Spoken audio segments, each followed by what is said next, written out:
నమస్తే, welcome to NTV. ఈ రోజు బంగారం వెండి ధరలు 1% కన్నా ఎక్కువ పెరిగి రికార్డు గరిష్టాలను చేరుకున్నాయి.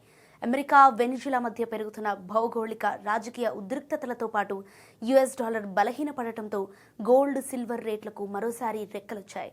దీనికి సంబంధించిన మరిన్ని వివరాలను ఈ వీడియోలో చూద్దాం.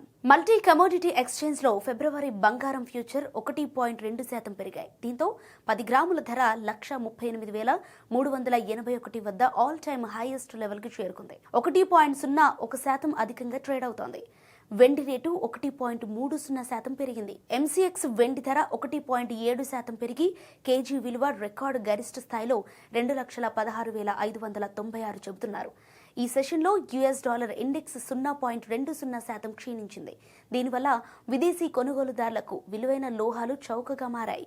గత వారం జరిగిన బ్యాంక్ ఆఫ్ జపాన్ పాలసీ సమావేశంలో ఆశ్చర్యకరమైన నిర్ణయాలేమీ తీసుకోకపోవటం, అమెరికా ద్రవ్యోల్బణ డేటా పాజిటివ్గా ఉండటం వల్ల ఈ రెండు విలువైన లోహాలు ప్రయోజనం పొందాయని మార్కెట్ విశ్లేషకులు పేర్కొన్నారు.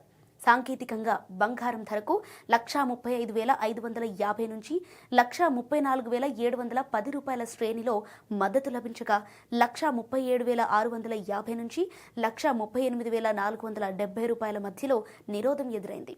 ఇక వెండి రేటుకు 2,11,150 నుంచి 2,10,250 వద్ద మద్దతు ధర లభించగా 2,13,810 నుంచి 2,14,970 మధ్యలో నిరోధం ఎదురైందని పరిశీలకులు పేర్కొన్నారు. ఈ సంవత్సరం విలువైన లోహాల ర్యాలీకి పలు కారణాలున్నాయి. కేంద్ర బ్యాంకులు బంగారం కొనుగోళ్ల విషయంలో దూకుడుగా ఉండటం, అమెరికా ఫెడరల్ రిజర్వ్ వడ్డీ రేట్లలో కోతల అంచనాలు, అమెరికా సుంకాల ప్రభావంపై ఆందోళనలు, నిరంతర భౌగోళిక రాజకీయ ఉద్రిక్తతలు, బంగారం, వెండి ఎక్స్చేంజ్ ట్రేడెడ్ ఫండ్స్లోకి బలమైన ప్రవాహం వంటి ప్రధాన కారణమని చెప్పుకోవచ్చు. దేశీయ స్పాట్ బంగారం ధరలు ఏడాది ఇప్పటిదాకా 76% పెరిగాయి. అంతర్జాతీయ బంగారం ధరలు ఈ సంవత్సరం దాదాపు 70% వృద్ధి చెందాయి. 1979 తర్వాత ఇదే అత్యధిక వార్షిక పెరుగుదల కావడం విశేషం. ఈ సంవత్సరం ఇప్పటి వరకు దేశీయ, ప్రపంచ వెండి ధరలు సుమారు 140% పెరగటం గమనార్హం.